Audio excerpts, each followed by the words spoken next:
Are you ready for some electrifying news from the Vancouver Canucks? A major move is brewing, and it could change the game for our beloved team. After all, we know that every decision counts, especially as the trade deadline approaches. This could be the moment we've all been waiting for, so stick around to find out how this could impact our playoff push. Don't forget to subscribe and hit that like button to keep up with all the latest Canucks updates. As we dive into the top 5 trade deadline moves in Vancouver Canucks history, it's clear that these decisions have shaped the franchise significantly. With 53 trade deadlines since their NHL inception, the Canucks have had their share of ups and downs. But let's focus on the victories, the moves that really made a difference. First up, we have the iconic trade of Marcus Naslund for Alex Stoyanov, back in 1996. At the time, it was a swap of underperforming players from the same draft class. Naslund was on his way to scoring over 20 goals that season, finishing with 22, while Stoyanov was struggling and recorded just 1 assist in 58 games. Pittsburgh saw Stoyanov as a way to get tougher, but the Canucks saw potential in Naslund that would eventually explode into a prolific scoring career. By the turn of the century, he became a perennial 40-goal scorer and led the team as captain. This move was not just about acquiring a player, it was about securing a legacy, and Naslund delivered. Do you think this was the best decision? Honestly, I'm torn, but it's hard to argue against the impact he had. Next, let's discuss the monumental trade in 1991, where the Canucks acquired Jeff Courtnall, Robert Dirk, Sergio Momesso, Cliff Ronning, and a 5th-round pick for Garth Butcher and Dan Quinn. This was a transformative move that brought home 2 key players from British Columbia, enhancing the Canucks' scoring ability and overall toughness. Courtnall and Ronning were instrumental in the 1994 Cup run, while Dirk became a solid defender. The Canucks gave up little of consequence, making this an undeniable win. It's a decision that resonates with fans to this day. Moving on to the 1990 trade deadline, the Canucks made a savvy acquisition by trading Jerky Lumi for a 2nd-round pick. Securing a top defenseman for a mere draft choice is almost unheard of.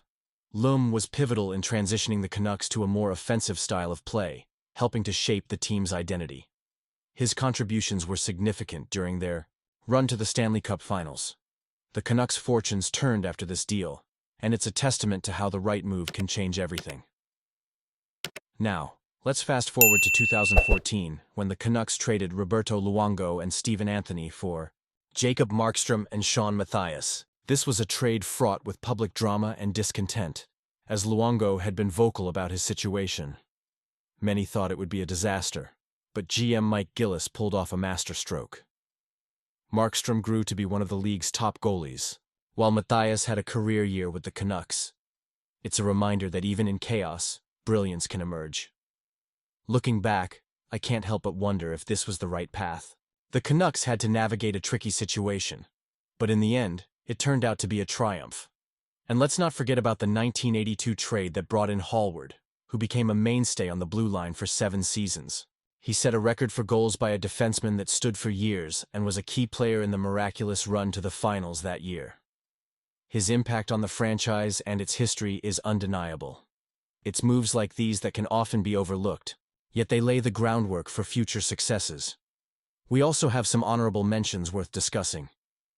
Dana Merzen came over in a trade that polarized fans, but his toughness and grit made him a memorable player in the 90s. Then there's the trade involving Jeff Brown, Brett Hedican, and Nathan Lafayette for Craig Janney. Brown and Hedican were solid contributors on defense, while Lafayette added depth. Each of these trades had consequences that shaped the team's identity and performance. What about the trade that brought Alexander Mogilny to the Canucks? Brendan Morrison and Dennis Pettersson were part of that deal, and while both teams gained something significant, it was Mogilny who really shone. He went on to win a Stanley Cup with the Devils, while Morrison became a fan favorite here, contributing consistently but never quite living up to the lofty expectations placed on him. And of course, let's touch on the recent acquisition of Hronek. It seemed like a hefty price at the time, but he's proving to be a valuable asset. The Canucks were desperate for right-handed defensemen, and this move shows a commitment to building a competitive team. It's too soon to say whether it'll rank among the top 5, but I'm excited about his impact. As we approach the trade deadline, the air is thick with uncertainty for the Vancouver Canucks. With just a couple of days left before the clock runs out on March 7th, fans are left wondering, what will general manager Patrick Allvin do? The team is in a fierce battle for a wildcard spot alongside the Calgary Flames, St. Louis Blues, and Utah Hockey Club. But they're also grappling with one of the worst seasons in recent memory. The question looms large. Is this team truly equipped to compete against formidable opponents like the Winnipeg Jets or Dallas Stars in the playoffs? Right now, the overwhelming answer seems to be no, and that's a tough pill to swallow for us fans. Let's dive into some of the names swirling around in trade rumors, starting with Brock Boeser, whose future with the Canucks feels more uncertain than ever. Boeser has expressed a desire to stay in Vancouver long-term, seeking an 8-year extension. However, the Canucks seem more inclined to offer him a 5-year deal, leading to a standoff that could have serious implications. As much as I want Boeser to remain a cornerstone of this franchise, it feels like both sides are entrenched in their positions with no clear movement. Given the team's current playoff aspirations, it's possible they might hold on to him, risking losing him for nothing when free agency opens on July 1st. The thought of giving up a first-round pick or a top prospect for a player we might lose is disheartening. So, my prediction? I think the Canucks will keep Boeser past the deadline, and I'm not sure that's the right call. Now let's talk about Pius Suter. He's had a solid season, emerging as a versatile asset for the Canucks, with his 16 goals. However, reports suggest he may be on his way to the Dallas Stars. While it seemed like a deal was imminent, recent updates indicate nothing is finalized, and he's expected to play against the Anaheim Ducks. Losing Suter would be tough. He's been crucial on the penalty kill and provides depth to the lineup. If the Canucks are serious about making a playoff run, trading him could seriously hinder their chances, unless they receive a comparable piece in return. With the clock ticking, I have a gut feeling that Suter might be on the move before the deadline hits.